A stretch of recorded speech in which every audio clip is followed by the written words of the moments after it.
बैरून मुल्क मुकीम पाकिस्तानियों ने रवां माली साल की पहली सहमाही में 8 अरब 78 करोड़ डॉलर्स भेजे। ये रकम IMF के 3 साला प्रोग्राम से भी जायद है।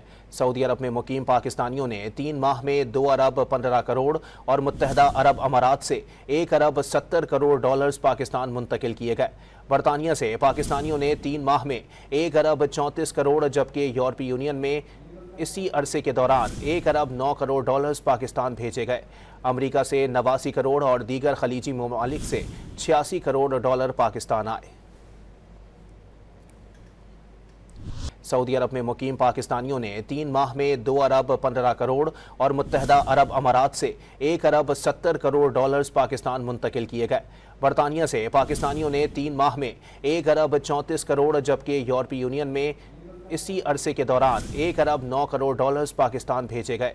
अमेरिका से 89 करोड़ और दीगर खलीजी ममालिक से 86 करोड़ डॉलर पाकिस्तान आए।